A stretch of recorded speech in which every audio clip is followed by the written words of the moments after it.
Kakampi ng bayan. Kasangga ng masa. Kapanalig ng batas at hustisya.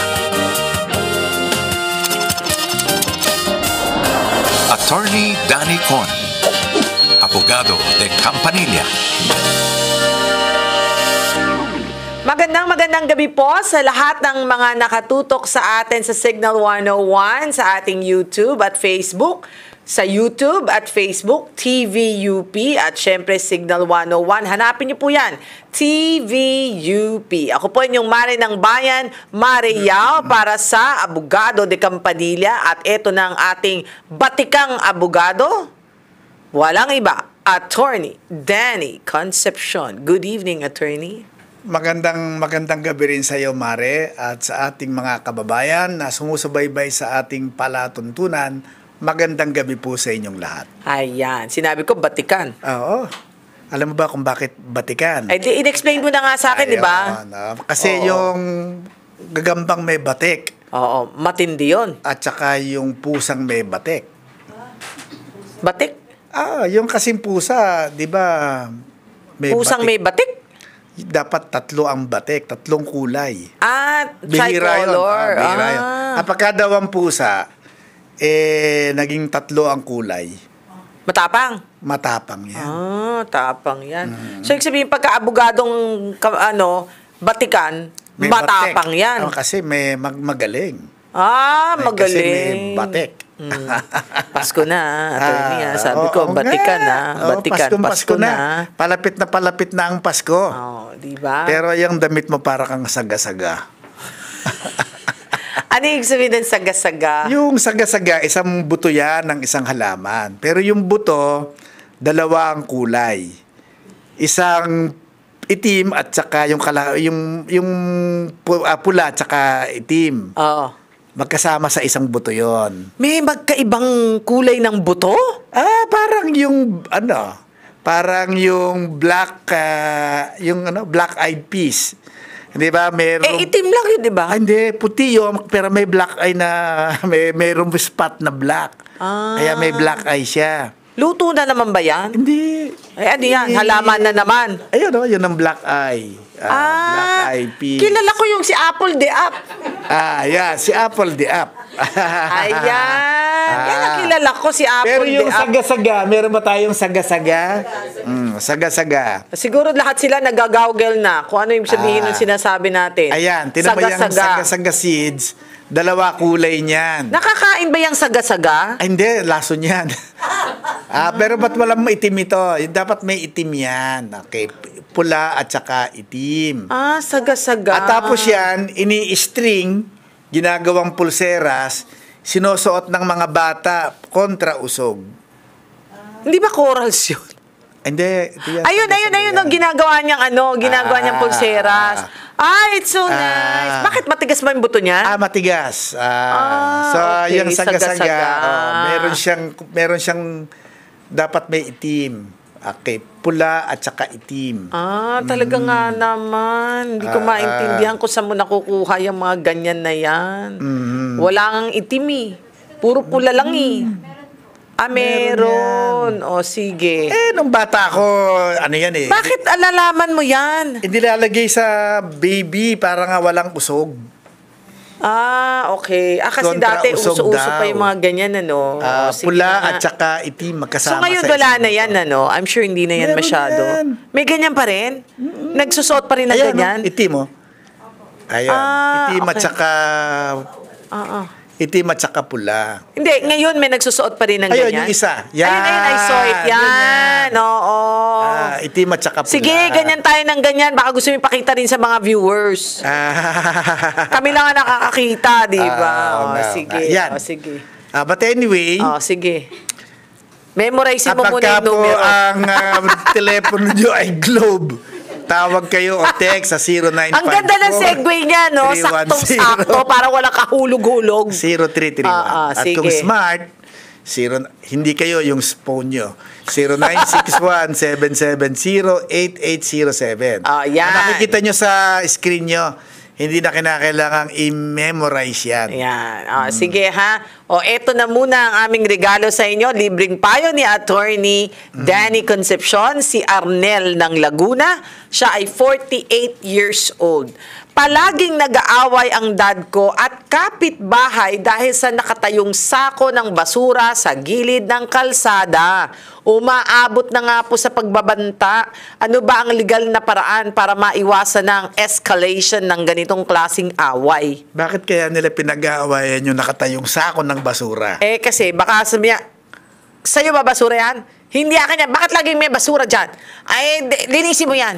Ay, tama mo yan. Ganon. Away-away dahil sa basura. Ganun yun eh. Tsaka, ang baho-baho ng basurang yan. Ba't mo nilalagay dito sa pader ko? Sa'yo yan. Ganon. Hindi, pero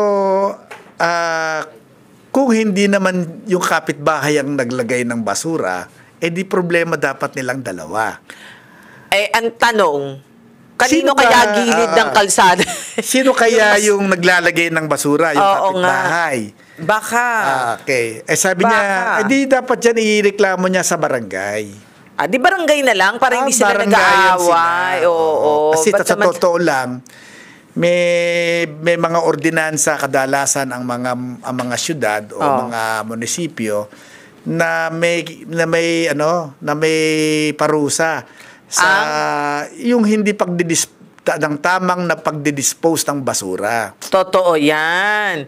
At ang tanong ko, di ba nga, merong sa Marikina, bawal nga naglalabas ng basura mo eh. Yes, baka So, merong ganon. dapat kasi yung mga city, ganyan na eh. Hindi ko alam kung saan city kaya ngayon, Saan siya kanina? Ipabarangay po ninyo. Laguna. Ipabarangay ninyo. Nako, ang gobernador dyan Si Sol. Sol Aragones. Aragones, Nako, ayan. calling Sol Aragones. Ayan ha. Andiyan dyan na. At Yan, marami kang mag-aaway patsura. ang mga butante mo. Oo nga. Dahil sa sako na basura. Batsura. Ayan. Sige. At nakatayo ang sako, ha? Oo Nakatayo, nga, nakatayo yung sako, di ba? Sige, eto na. Si Rica naman ng Cavite, 33 years old, may gustong bumili ng rights ng lupa namin. Pwede ba talagang ibenta ang rights lang ng lupa at anong legal na proseso para magawa ito ng maayos? Rights lang, rights. Hindi, ang unang tanong dyan, bakit mo nasabi na meron kang right o karapatan sa lupa? Hindi ko mo ikaw ay nakatayo dun sa lupa ay meron ka ng right na ibebenta. Okay, usually meron po kayong right dahil meron kayong legal na karapatan na tumayo sa lupa. At dahil po dun sa inyong legal na karapatan ay pwede nyo itong ibenta. Yung iyong legal right pwede mong ibenta. Kasi po pag ibinenta ninyo yon ay papalit sa inyo yung nakabili. Siya na ngayon ang magkakaroon ng legal right na manatili doon sa lupa. Pero kung kayo po ay wala namang karapatan talaga sa lupa, pumasok lang kayo ng isang araw, pumasok lang kayo doon, nagtayo kayo ng bahay, baka wala po kayong karapatan sa lupa kasi kayo po ay isang trespasser. Okay. Apo. Pero ano ba yung legal right? Ano po ba yung karapatan? Halimbawa po yung lupa ay pag-aari ng gobyerno, at kayo po ay hindi naman nung kayo tumayo dun sa lupa, hindi naman kayo pinaalis. Okay? At nagpinagbabayad na ninyo ng tax yung lupa, meron po kayong legal right na manatili dun sa lupa hanggat kunin ito sa inyo ng gobyerno. O hanggat ito ay ibigay na sa inyo, tuluyan ng gobyerno. At yung inyong pananatili doon sa lupa ay pwede ninyong ibenta. Yan. Okay. Ngayon, paano ang bentahan dito? Ay pupunta po kayo sa isang abogado at magpipirmahan kayo doon na lahat ng karapatan ninyo doon sa lupa ay ibinebenta ninyo doon sa buyer. Ayan, there you have it. Okay, ito naman si Ish ng Bulacan. Anong gusto mong itanong, Ish? Magandang gabi, Merry Christmas! Magandang gabi po. Oo, Merry Christmas sa'yo, Ish! Gusto ko po sa tanongin. Ano daw?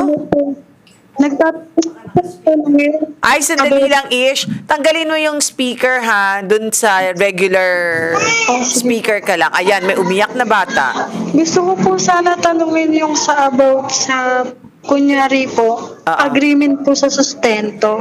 Agreement sa sustento. Agreement daw sa sustento. Kaya nga, so sino yung nagkaroon ng agreement? Yung nanay at yung tatay.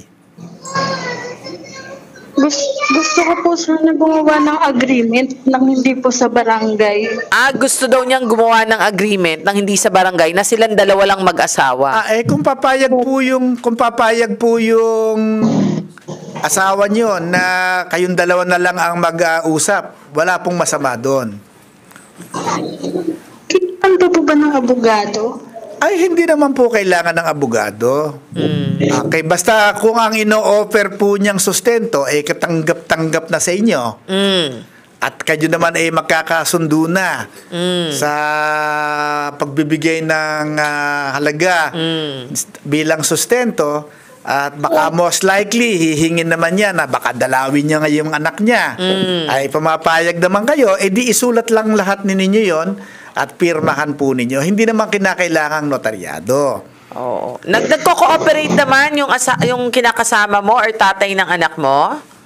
Ano po? Nagko-cooperate? Nag-okay naman sa kanya na isulat nyo, ganyan? Opo. Yun naman pala Kaso po kasi may time po siya na hindi po siya nagbibigay. Ayun. Kasi pag hindi na siya nagbibigay, wala ka ng choice kundi kasuhan siya. Oo. Pero siyempre, uunahan mong doon mo muna magsumbong sa barangay. Oo. Okay. Di bakit hindi kayo sa harap ng barangay na makipag-usap kaya kaysa yung kayong dalawa lang? Baka ayaw naman nila na baka, may ibang tao pang nakikialam. Okay lang Ayaw naman. niya. Ayaw niya. Okay lang yun, pero kasi pag hindi na siya nagbigay o hindi niya halimbawa sinunod ang inyong kasunduan, wala siya choice. Oo nga. Dahil isusumbong mo siya sa barangay. Tama. Ilan ba ang anak ninyo, Ish? Po? Ilan po ang anak ninyo? Isa lang po. Isa lang. Nadidinig Okay. nga natin yun. Oo, wag mo nang dagdagan, ha? Okay na yan. Isa lang, ha? Okay? Kasi minsan, pagkatapos yan, paano labig-labig na sila ulit. Ito na ulit. Ayan, hindi naging dalawa. Walang kalaro yung bata? Ay, may ganun. Diba? Walang kalaro. Di ba? Oo. Ish, maging matalino ka, ha? Isa lang. Isa lang. Okay? Ikaw na lang ang makipaglaro. Tama. Okay. Tawa ka dyan, ha? Ilan taon na nga to si Ish? Ilan taon ka na, Ish? 18 po. 13? 18. 18. So, nung nagbuntis ka, 17 ka lang. Opo. Wow. Ay, nako, Ish. Nako. Yun namang tatay, ilang taon na yon? 20. May edad yung tatay. 20. Nako, Sige. Ish. Nasa edad Okay, na. Ish, ha? Ish. Isa lang, ha, Ish? Huwag ka na magdadalawa, ha? Isa lang. Isip-isip pag may time. Understand, Ish? Opo. Okay, sige. Salamat, Ish. Thank you po. Okay. Kaya pala lang may Merry Christmas. Ako ninyo naririnig. Hindi Merry. Dahil? Hindi Merry. Kasi kung 17 siya noon, nang siya Minor de nabuntis, edad pa. hindi pa siya pwedeng magpakasal. Oh, Okay, kung 17.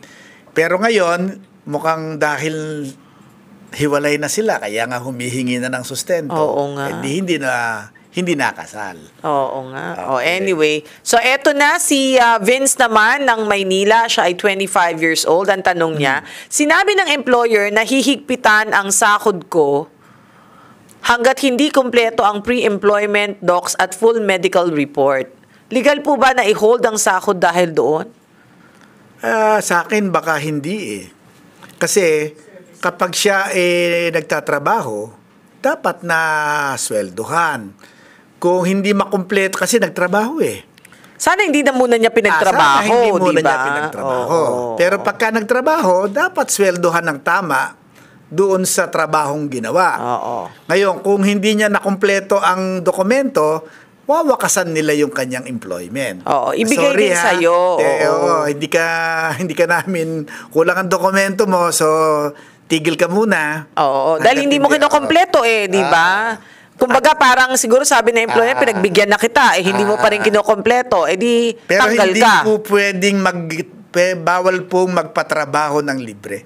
Ayun. So in short, pwede mong kunin yon, hingin mo sa employer mo. Opo. Pero kung ako sa'yo, kumpletuhin mo na.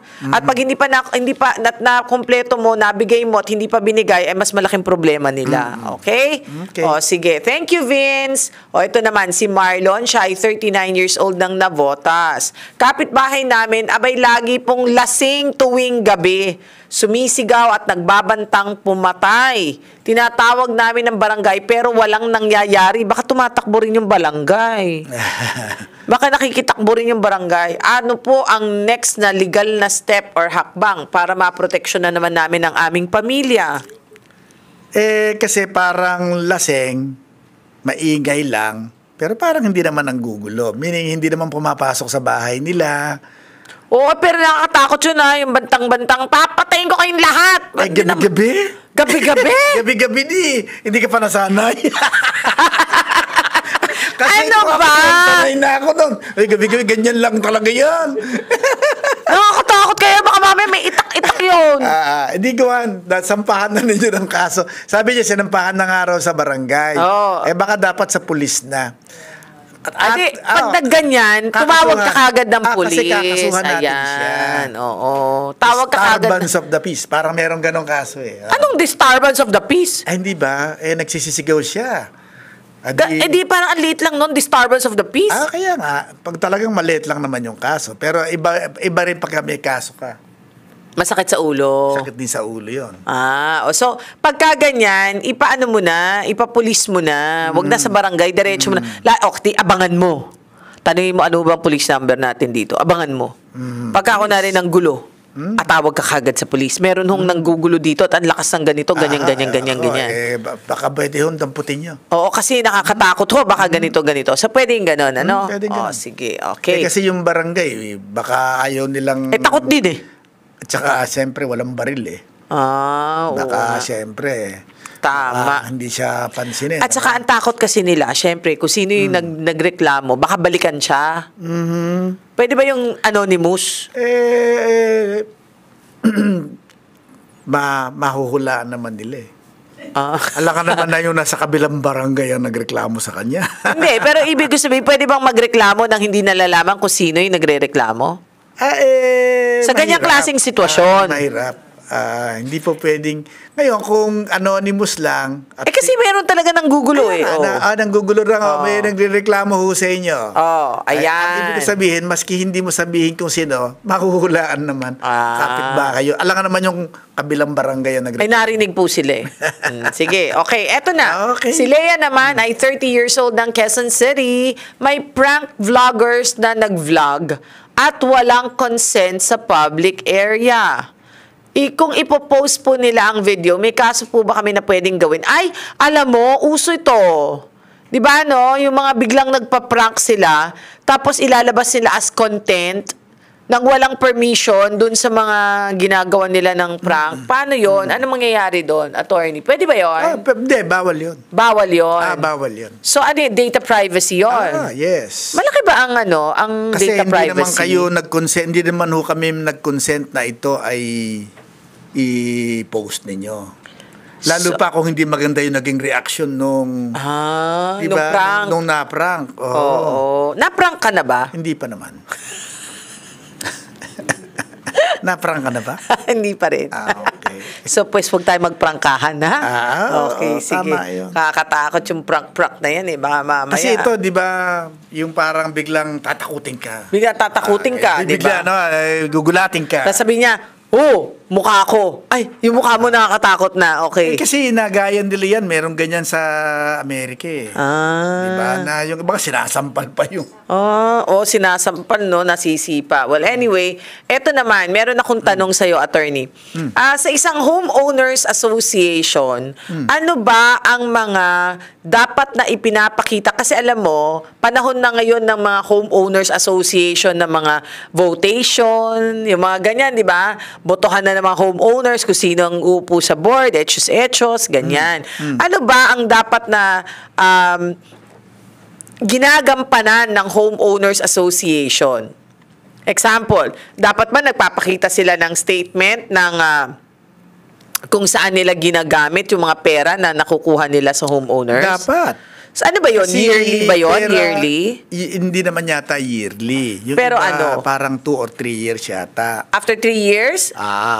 Basta anyway, ano man ang period niyan, dapat na nagbibigay sila ng accounting. Kung saan nila ginastos, yung perang kinolekta nila mula sa contribution ng mga homeowners. I see. Kasi di ba dapat na makita natin kung yung ba ay ginastos para sa kapakanan ng village? Oo. O ito ba ay ginastos nila para sa kapakanan ng mga opisyal? Yan. Diba? Okay, ang tanong natin isa pa. Ang board ba ng mga, 'di ba, minsan 5 yan, 'di ba, na umuupo dun sa board, 'di ba? Ang board ba dapat dapat ba na yearly kung hindi napapalitan ay okay lang? Hindi, dapat meron kasi silang term So yung term of office, pag sila pa rin at hindi sila umaalis? Kasi kadalasan ay hindi sila nakakapag-meeting kasi walang quorum. Pero ngayon bihira na mangyayari kasi meron na ngayong voting in absentia. Voting in absentia. Maski hindi ka umaten, nakakaboto ka. Pero At ngayon, inaalaw na rin na automatically ibinibigay yung proxy doon sa presidente ng incumbent president. So, posible na ang presidente ng homeowners ay pwedeng siya. Yes. So walang violation yun. Allowed na kasi sa batas Okay. So, just in case, ang mga violations niyan, if hindi sila nagpapakita ng... para bang merong ang ganyang problema? Hindi naman, pinatatanong lang. Pinapatanong. Alam mo, napakadami ho kasing mga homeowners associations na mga problema, ha? Pero alam mo kasi, paano sila magpapalit? Kung siya mismo hindi umaattend ng meeting. Yung mga tao mismo na nandoon. Reklamo sila ng reklamo, pero hindi naman sila umaattend ng meeting. Para sila tumakbo at para sila yung mag-manage, di ba? Alam mo kasi, ano rin yan malaking istorbo din. Malaking pasanin din yan dun sa mga opisyal. Yan ba ay may salary or wala? Wala. Pero, yung mga malalaking villages, kumukuha sila ng manager. So, meron silang opisyal, yung mga opisyal, sila lang ang nagdidesisyon, pero nag-i-implement yung... May mga staff din. May mga staff. Ngayon, ang isang... meron silang opisina. Meron. Ang bylaws ba? Doon. Ang bylaws ng isang homeowners association, pag hindi napapalitan, dahil daw... Hindi naman talaga usually pinapalitan yan. Paano kung matagal na yung mga laws, rules, and regulations? Example, i-amend lang natin para ma-i-update. Pwedeng i-amend. Kung meron kayong gustong pagbabago, i-amend. Pero ang mag-a-amend, yun ding mga members ng homeowners association. Sila rin. May botohan din. Okay. May So, botohan din. possible na mai-amend. Yes. Hindi sa hindi pwede. Pero ang hindi ko mo sinabi nung isa i-amend natin, masusunod siya. Siyempre, botohan yun. Botohan. Okay, botohan. Majority. Okay. Eto na muna. Ay, wala nang time. Closing na. Closing na. Anyway, sana po'y naibigan ninyo ang ating mga pinag-usapan ngayong gabing ito. Same na kaso ninyo o hindi, at least na dagdagan po ang ating kaalaman. Maraming salamat pong muli. Ako inyong Mare ng Bayan. I'd like to say hi to Papa Jimmy and Mama Trining and Babe Mac Castro. Mare ng Bayan, Mare Yao. Good night. Attorney Danicon po, abogado de Campanilla ng Bayan, hanggang sa susunod na episode. God bless you. Bye!